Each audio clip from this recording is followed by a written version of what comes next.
নমস্কার, সুপ্রভাত। আপনাদের সবাইকে স্বাগত জানিয়ে আমরা শুরু করছি আমাদের একটি বিশেষ অনুষ্ঠান, মিউজিক্যাল জার্নি উইথ আকৃতি কাক্কর। আমাদের সঙ্গে এই মুহূর্তে রয়েছেন Akriti Kakkar. Most welcome in our show. আর আকৃতির সঙ্গে আজকে আমাদের গানে গল্পে এগিয়ে যাবে বেশ খানিকটা সময়। প্রথমেই বলি, প্রতিদিনের রবীন্দ্রনাথ দেখার অনুষ্ঠান আপনাদের, এটা নিয়মিত অনুষ্ঠান, কিন্তু আজকের দিনটা আমরা যেহেতু আকৃতিকে এই সময়টাতে আমরা পেয়েছি, তাই এই সময়টাকে আমরা একেবারে আমাদের মতো করে নিতে চেয়েছি। আপনারা রয়েছেন, অবশ্যই আজকে আকৃতির সঙ্গে বিভিন্ন ধরনের গান শুনবো, নানান গল্প করব, এবং সেই গল্পটা একেবারে ওর যে মিউজিক্যাল লাইফ যেটা এই মুহূর্তে এখনও পর্যন্ত এসে পৌঁছেছে সেই অবধি গল্পটাকে আমরা শুনবো, এবং আগামী দিনে আকৃতি আরও অনেক দূরে যাবে সেই গল্পের তার কিছু কিছু প্রত্যাশার কথাও আমরা শুনবো। অবশ্যই থাকবেন আমাদের সঙ্গে 25145102 এবং 03 এই নাম্বারে। तो Aakriti, most welcome in our show. और हम लोग बहुत दिनों से ये ख्वाहिश हम लोगों के मन में है कि बहुत सारे गाना सुनेंगे हम तुम्हारे, वो जो पहले वाला गाना से लेकर आज तक, और बहुत सारे बंगाली फिल्म में भी तुम काम किए हो, तो और भी आगे जाके कुछ भी करने के है तुम्हारा, वो वाला भी हम लोग सुन लेंगे। तो ये वाला जो शो, मैंने तुमको पहले भी बताया कि ये वाला जो शो, ये रविन्द्रनाथ टैगोर के ऊपर शो होता है हमारा, वो वाला शो हम लोग करते हैं इस टाइम पे। लेकिन आज इसलिए तुम आए हो हमारे संग, तो इसलिए हम तो तुम्हारे साथ ही वो गाना सुनते सुनते ही आगे जाएंगे। तो पहले वाला कौन सा गाना तुम सुना रहे हो? क्योंकि आपने कहा कि यहाँ पर इस वक्त इस शो पे जो इतने सालों से चलता आ रहा है, उस पे आप रविंद्रनाथ टैगोर जी के कुछ गानों के बारे में बात करती हैं, सुनाती हैं, तो एक कोशिश करती हूँ कि आपको उन्हीं की एक चीज़ सुनाऊँ। Thank you.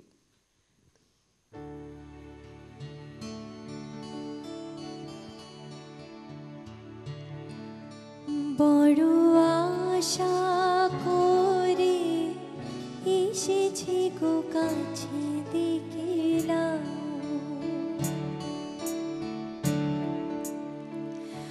বড় আশা করে এসেছি গো কাছে দেখলাম, ফিরায়ও না জননী, বড় আশা করে এসেছি গো কাছে দেখলাম, ফিরায়ও না জননী, বড় আশা করে এসেছি গো কাছে দেখলাম।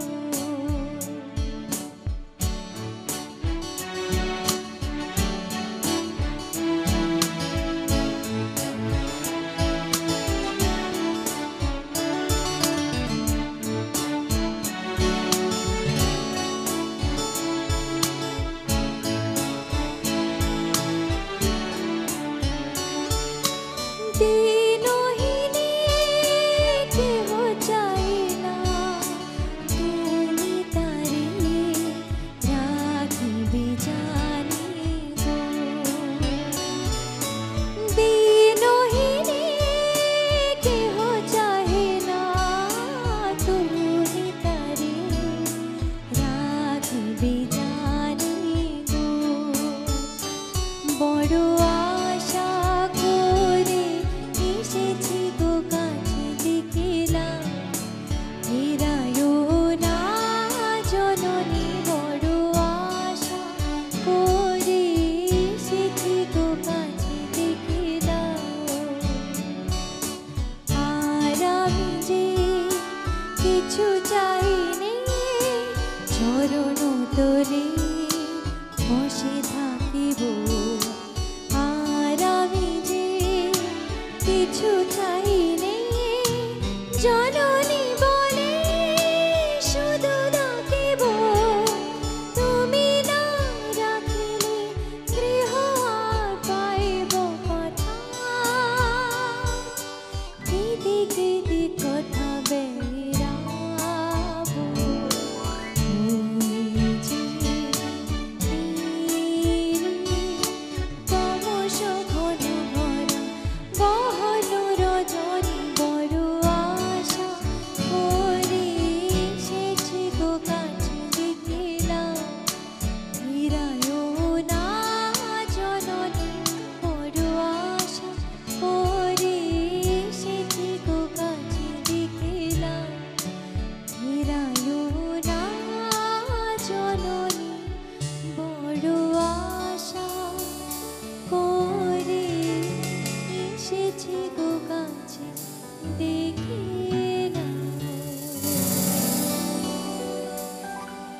रियली मैं एक क्वेश्चन पूछूंगी तुमसे कि इतना अच्छा pronunciation in Bengali, how is it possible? जब शुरुआत करी थी तब तो बहुत मुश्किल था। जब सबसे पहला मैंने गाना गाया था किसी बंगाली फिल्म में, तब एक्चुअली रिकॉर्ड किया था मैंने पहली बार बंगाली लैंग्वेज में। वो था जीत दा के साथ में, जीत गांगुली दा के साथ में। और जब उनका फ़ोन भी आया था तो मैंने उन्हें कहा था मैं एक पंजाबी लड़की हूँ और मैंने हिंदी में गाया है अदरवाइज़ तो, पर बंगाली में कैसे गा पाऊँगी, प्रोनाउंसिएशन डिक्शन पे आपको इतना मेहनत करनी पड़ेगी। तो उन्होंने बोला नहीं मैं करूँगा। एंड मैं बहुत मेजर क्रेडिट उन्हें देना चाहती हूँ for correcting my pronunciation and making it okay. लेकिन उसके पहले भी आई थिंक बचपन में हमेशा से एक माहौल रहा है, वो एक बंगाली एंगल मेरी लाइफ में बहुत इम्पॉर्टेंटली, बहुत मेजरली, प्रोमिनेंटली रहा है। माय फर्स्ट गुरु जिनसे मैंने सीखना शुरू किया था, उनका नाम मैं उन्हें दादा बोलती थी हमेशा, Shri Byomkesh Banerjee. He is no more now, लेकिन लिटरली उनके घर पे ही मैं बहुत वक्त स्पेंड करती थी। वो क्या पंजाब में या? नहीं, मैं दिल्ली में पली बड़ी हूँ। अच्छा। तो वो दिल्ली में ही रहते थे। उन्हीं से मैंने क्लासिकल म्यूज़िक की ट्रेनिंग ली है और बहुत वक्त उनसे सीखा है। तो उन्होंने बहुत सारे अलग अलग तरह की चीज़ें मुझे सिखाई थी। आमार मुक्ति आलोय आलोय, और उनके घर पे सिर्फ गाना नहीं, बंगाली खाना, बंगाली जितने फेस्टिवल्स होते हैं वो सब बचपन में मैंने बहुत क्लोजली ऑब्जर्व किया है। तो मेरे ख्याल से कहीं ना कहीं शायद पंजाबी और बंगाली में थोड़ा बहुत लिंक है, कहीं ना कहीं है। ये मेरा भी फीलिंग्स है कि पंजाबी कल्चर जो है और बंगाली कल्चर जो है थोड़ा बहुत मिलती जुलती है। खाना दोनों लोगों को और গানা दोनों लोगों को बहुत পছন্দ है। আচ্ছা, যাদের জন্য এই অনুষ্ঠানটা আরো সুন্দর হয়ে উঠছে, অর্থাৎ আকৃতির গানটা আরো সুন্দর হয়ে উঠছে, আসুন তাদের সঙ্গে এক ঝলক একটু আলাপ করে নিই। কিবোর্ডে রয়েছেন মনীষ চক্রবর্তী অবশ্যই, আর গিটারে রয়েছেন গ্যামলি ব্যানার্জি, এবং ইলেকট্রনিক ঢোলক এবং তার সঙ্গে সঙ্গে রয়েছেন ল্যাটিন তবলায়, সেটা রয়েছেন হচ্ছে বাপি দে, মার্জনা করবেন বাপি দে। আমি আরেকবার বলে দিই, বাপি দে, গ্যামলি ব্যানার্জি এবং মনীষ চক্রবর্তী, এদের তিনজনের সঙ্গেই আজকে আকৃতির এই म्यूजिकल জার্নিটা চলছে। तो आकृति, ये वाला जो गाना था वो तो रविंद्र संगीत था, लेकिन इसके बाद पहले कौन सा फिल्म आया और कैसे तुम आए फिल्म में?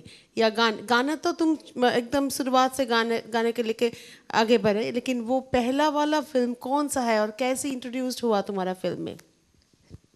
मैंने 12वीं की जो एजुकेशन होती है, बोर्ड एग्ज़ाम्स देने के बाद में आई केम टू मुंबई एंड तब खैर पता ही नहीं था कि how am I gonna go about things.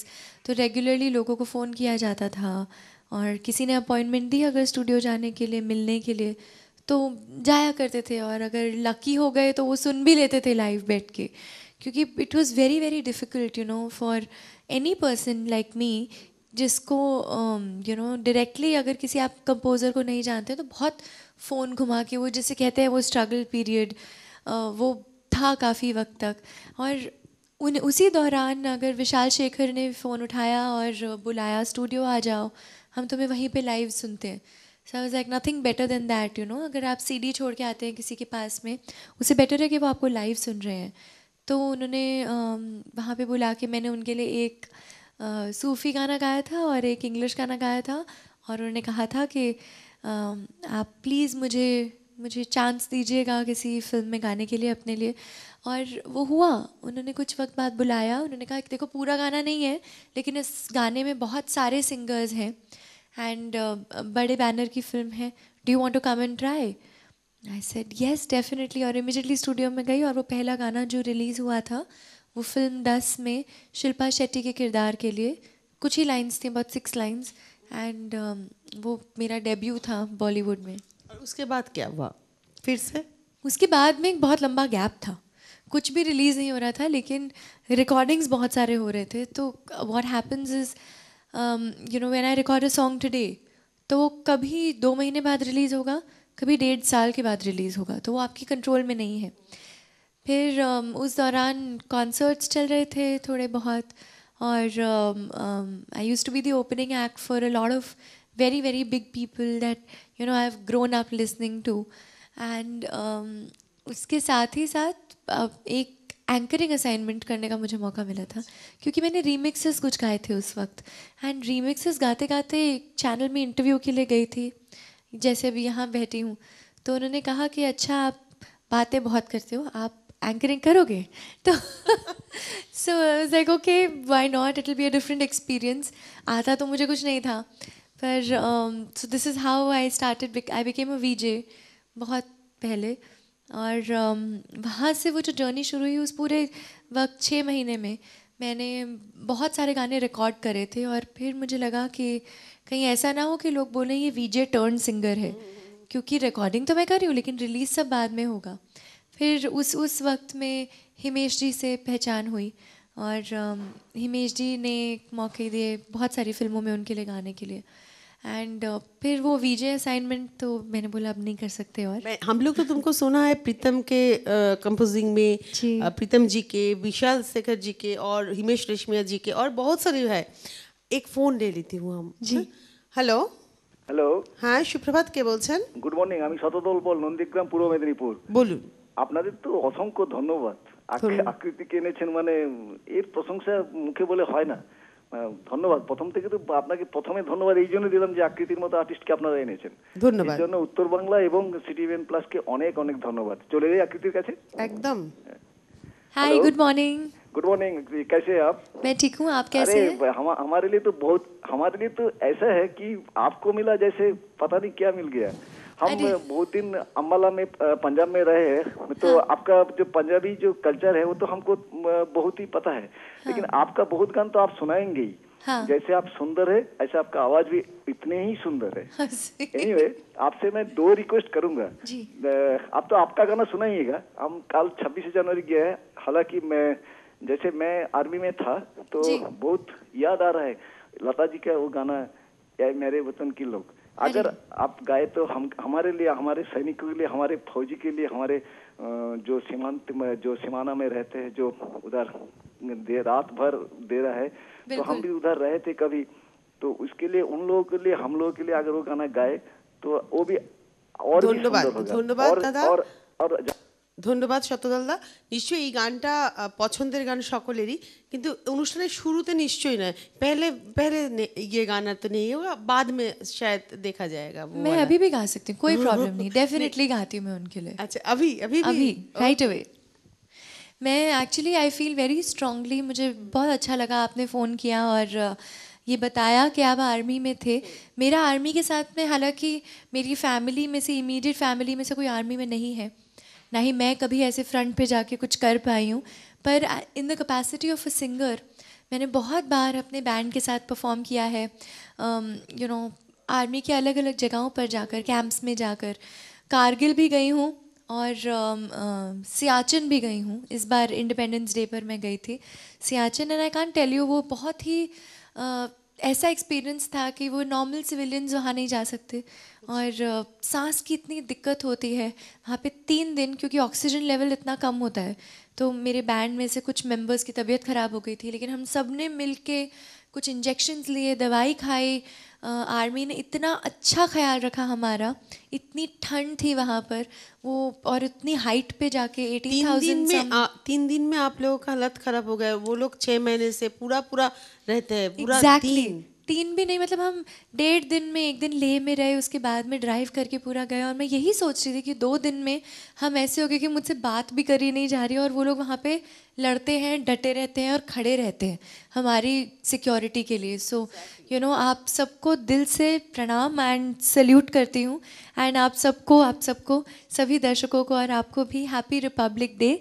And I am so proud to be an Indian, you know, to be here in this country. तो इतना अमेजिंग कल्चर है, इतना डाइवर्स कल्चर है। एंड जैसे आपने फ़ोन किया, आई एम श्योर बहुत सारे ऐसे लोग होंगे। India is a very good receiver, I think.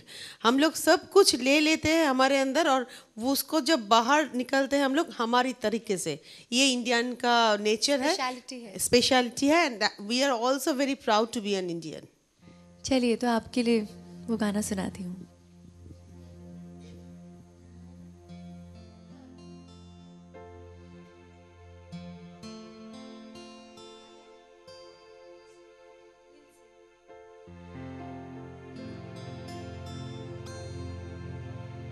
ऐ मेरे वतन के लोगों,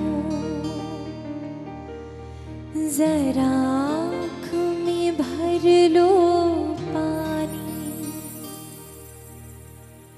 जो शहीद हुए हैं उनकी जरा याद करो कुर्बानी। है मेरे वतन के लोगों, जरा आँख में भर लो पानी। जो शहीद हुए हैं उनकी जरा याद करो कुर्बानी।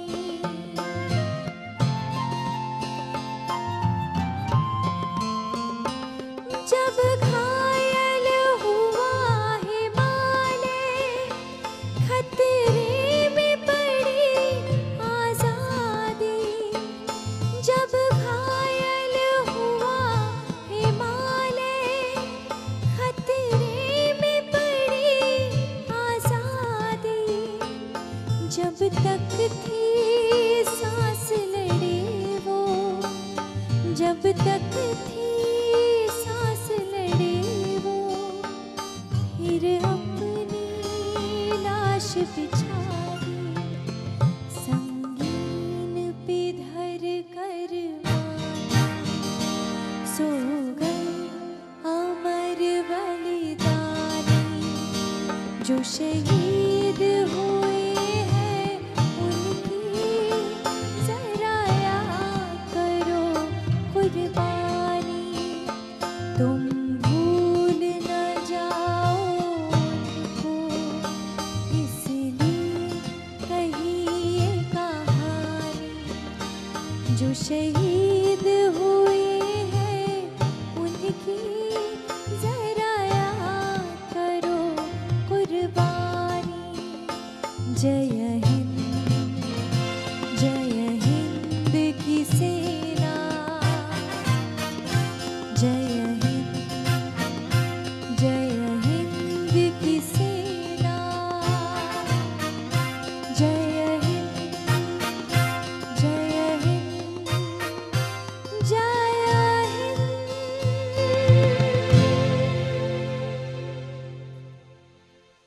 ये वाला गाना सुन के ही ना कैसा वो जो होता है ना खून के अंदर, तो हम लोग अभी आगे बढ़ते हैं तुम्हारे करियर के बारे में और वो गाने के बारे में।